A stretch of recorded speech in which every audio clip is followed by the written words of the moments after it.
Good day everyone!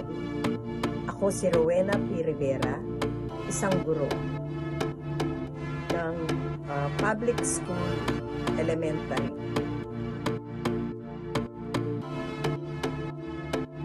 Canva ay isang designing tool na may user-friendly na may GUI.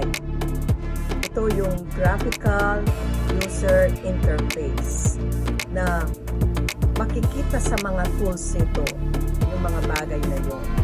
So, tutungo tayo para kayo ay matuto ng marami dito sa Canva.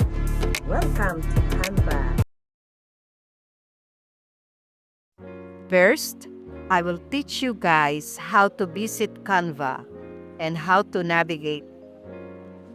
Go on your respective browser and write canva.com, then press enter.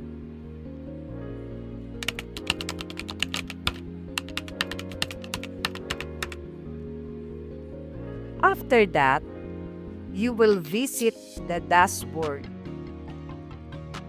Our dashboard is our home where we can search templates as I have mentioned before. Now, let's search and choose a template.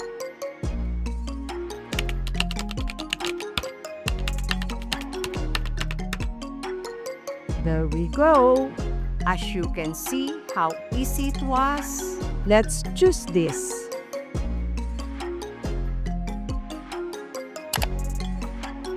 Now, after clicking, click Customize this template.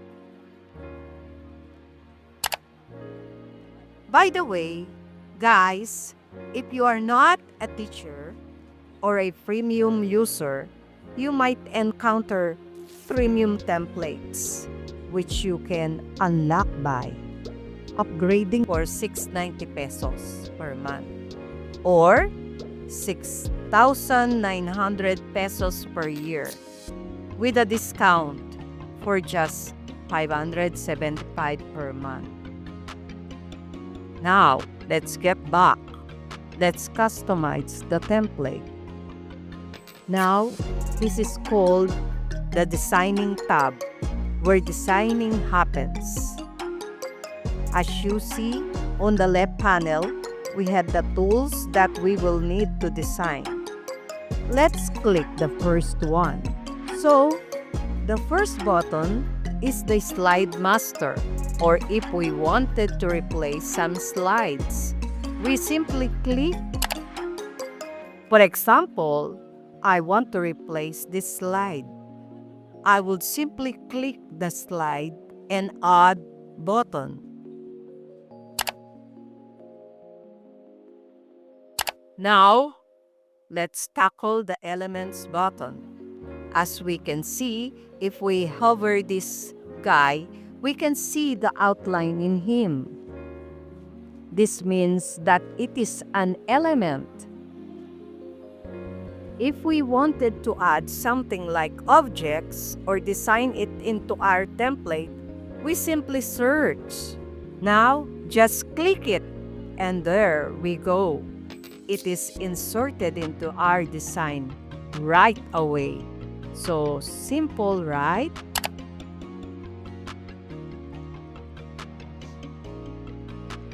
Now, if you want to, you can also resize it by, you guess it, hold and drag the pins just like in PowerPoint.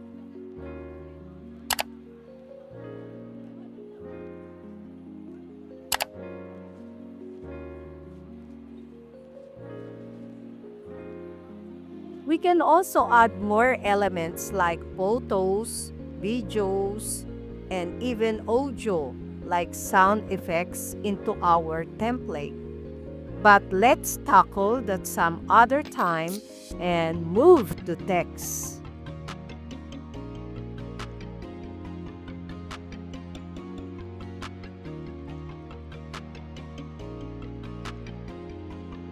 Now, let's tackle text.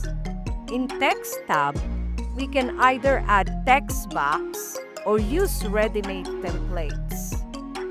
Almost everything in Canva has templates. That's why it's so easy to design. Let's try this first design. So,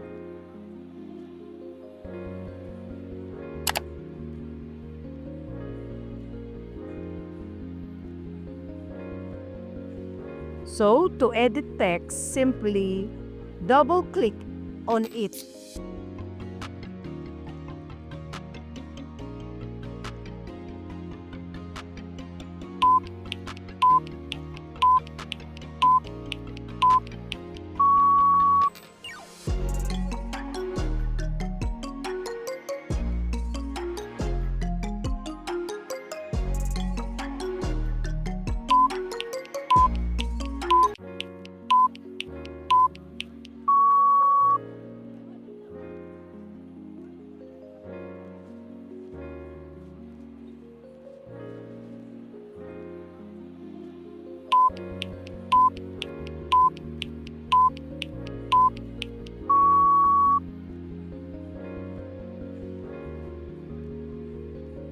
Now, let's enter Maam at the top text, then Wheng at the bottom text.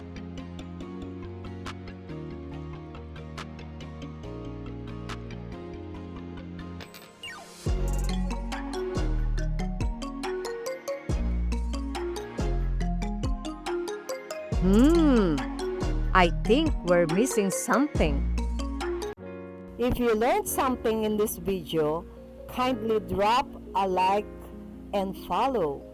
Also, don't forget to visit my YouTube channel for full experience in the tutorial.